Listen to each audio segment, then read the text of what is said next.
Shalom dan puji Tuhan saudara atas kebaikan Tuhan pada setiap kita, sehingga pada hari ini sekali lagi kita boleh bersama di dalam ringkasan pelajaran Sekolah Sabat, pelajaran yang kedua. Untuk memulai pembelajaran kita, mari kita berdoa. Bapa Syurgawi, terima kasih atas kebaikan-Mu karena bersama dengan kami sementara kami mendengar dan mempelajari pelajaran Sekolah Sabat kami. Dalam nama Yesus kami berdoa. Amin. Nah saudara, tajuk pelajaran Sekolah Sabat kita, pelajaran yang kedua dalam bahasa Melayu adalah perkabaran belas kasihan Tuhan yang terakhir. Dalam bahasa Inggrisnya, a moment of destiny. Dalam bahasa Indonesianya, sebuah momen takdir. Ayat hafalan kita, Wahyu 14 ayat 14 dan 15 mengatakan, "Dan aku melihat sesungguhnya ada suatu awan putih, dan di atas awan itu duduk seorang seperti anak manusia, dengan sebuah mahkota emas di atas kepalanya, dan sebilah sabit tajam di tangannya. Maka keluarlah seorang malaikat lain dari bait suci, dan ia berseru dengan suara nyaring kepada dia yang duduk di atas awan itu, ayunkanlah sabitmu itu dan tuailah, karena sudah tiba saatnya untuk menuai, sebab tuaian di bumi sudah rosak."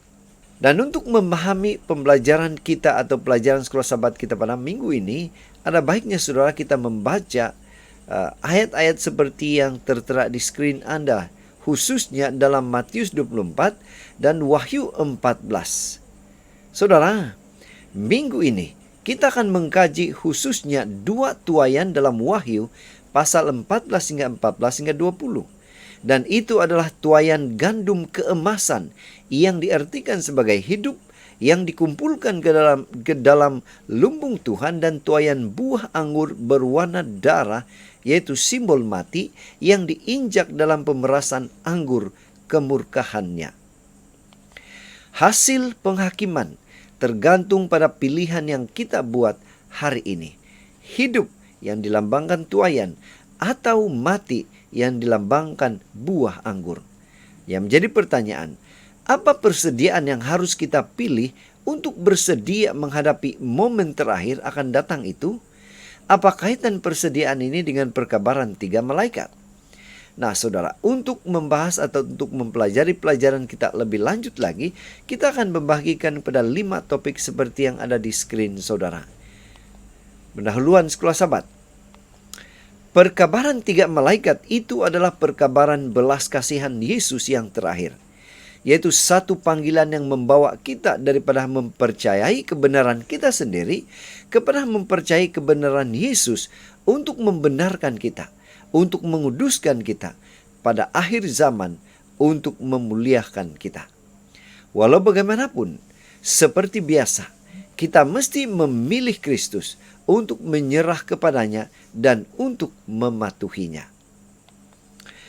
Ada sekelompok orang yang akan tetap setia kepada Tuhan dalam pertentangan terakhir sejarah dunia atau sejarah kita, seperti yang tertulis dalam Wahyu 14.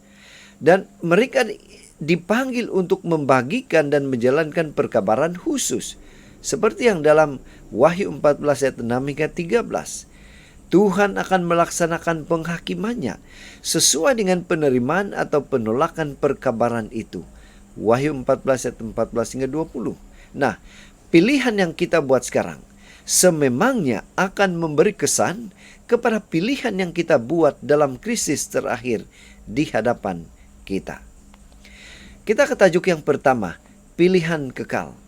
Yang menjadi pertanyaan, apa pilihan yang harus kita buat untuk mendapat hidup kekal? Bila saat yang terbaik untuk membuat pilihan. Mari kita baca dalam Wahyu 14 ayat 6 hingga 13 saudara, untuk menjawab pertanyaan ini. Nah, firman Tuhan dalam Matius 24 ayat 14 katakan, "Dan Injil kerajaan ini akan diberitakan di seluruh dunia menjadi kesaksian bagi semua bangsa.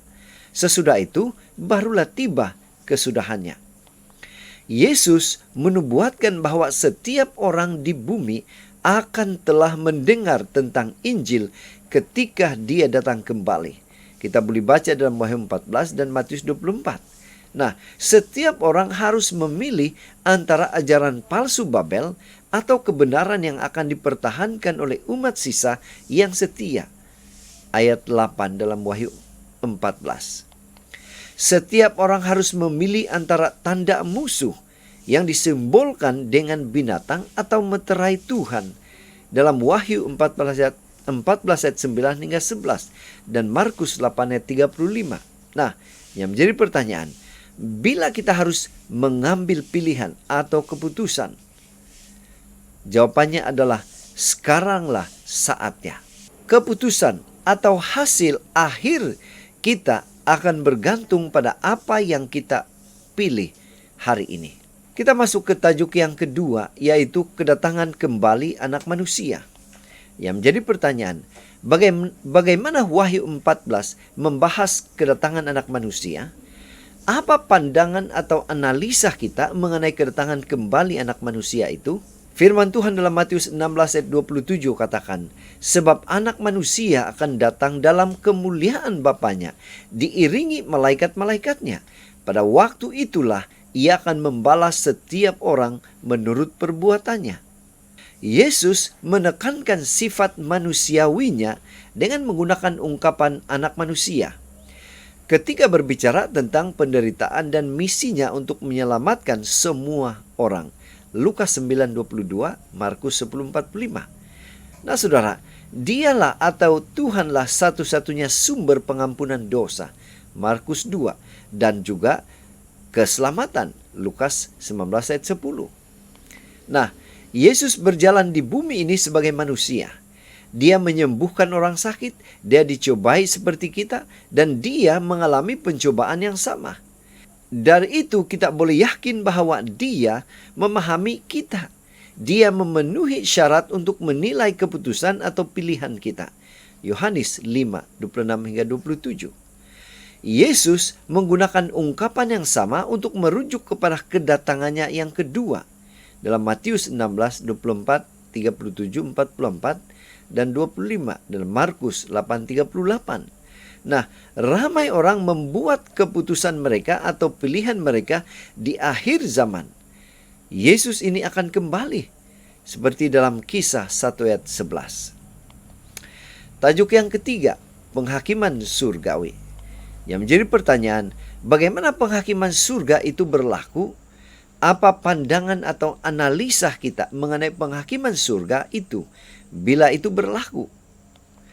Firman Tuhan dalam Daniel 7 ayat 13 katakan, aku telah melihat dalam penglihatan malam itu, tampak datang dengan awan-awan dari langit seorang seperti anak manusia.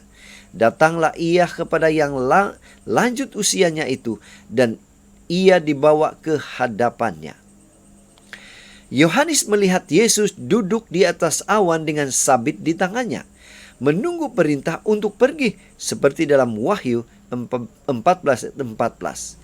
Namun, Yohanes tidak melihat Yesus datang ke bumi pada saat itu. Kedatangan kedua terjadi ketika Yesus diperintahkan, ayunkanlah sabitmu itu dan tuailah. Dalam Wahyu 14 ayat 15. Wahyu 14:14 sejajar dengan Daniel 7 ayat 13. Keduanya menggambarkan penghakiman Tuhan sebelum kedatangan kedua. Setelah penghakiman berakhir, setiap kes diselesaikan. Dalam Wahyu 20:12, karakter Tuhan akan dibenarkan di hadapan semesta. Mazmur 51 ayat 4. Dan Yesus akan kembali untuk membawa orang-orang yang ditebus bersamanya. Markus 13 ayat 26 hingga 27. Tajuk yang keempat, mahkota pemenang. Yang menjadi pertanyaan, bagaimana mendapatkan mahkota kemenangan ini? Apa hasil atau kesan, keputusan atau pilihan kita di akhir zaman? Seperti dalam Wahyu 14 ayat 15 hingga 20. Nah, saudara, dalam ayat ini, ayunkanlah sabitmu itu dan tuailah, karena sudah tiba saatnya untuk menuai, sebab tuaian di bumi sudah masak. Sebelum penuaian, Yesus mengganti mahkota durinya dengan mahkota emas.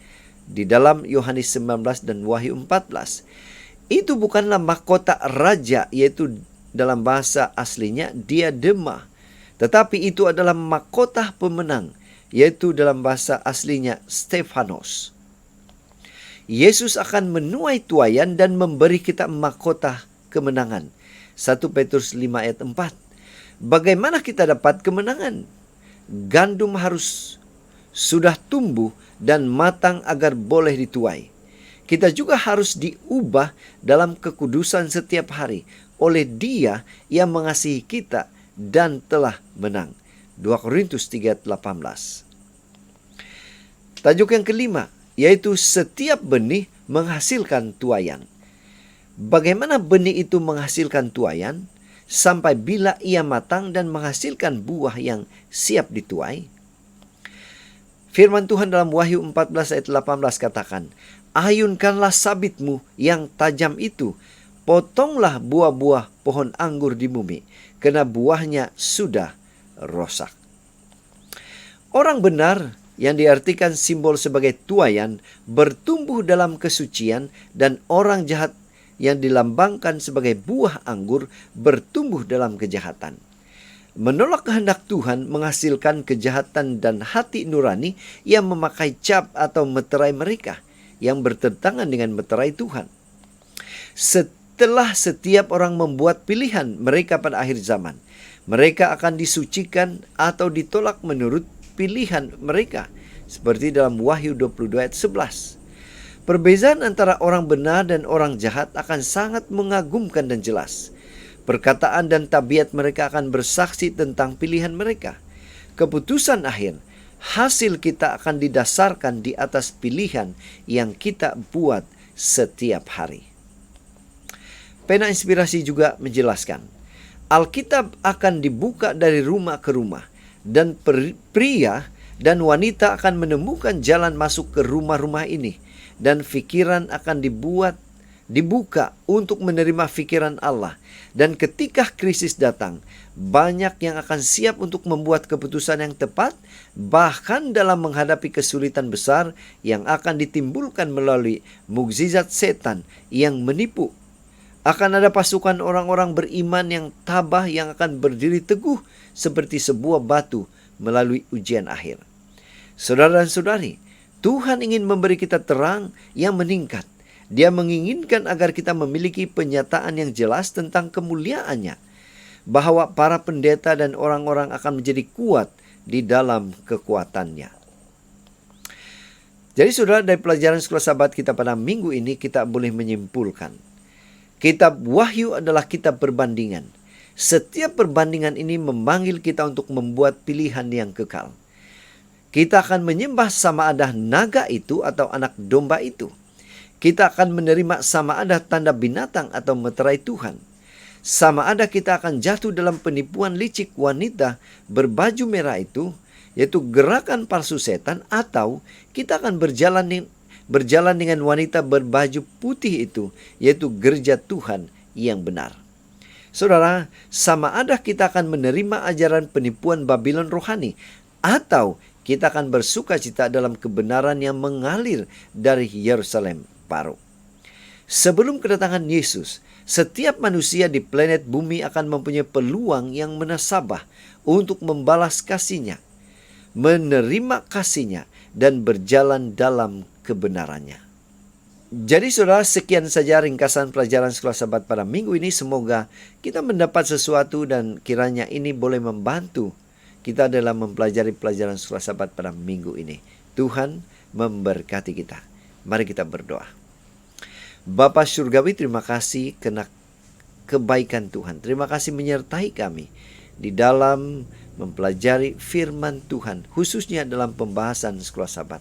Terima kasih memberikan kami pengertian dan kami boleh mengaplikasikan itu dalam kehidupan kami. Dalam nama Yesus kami berdoa. Amin.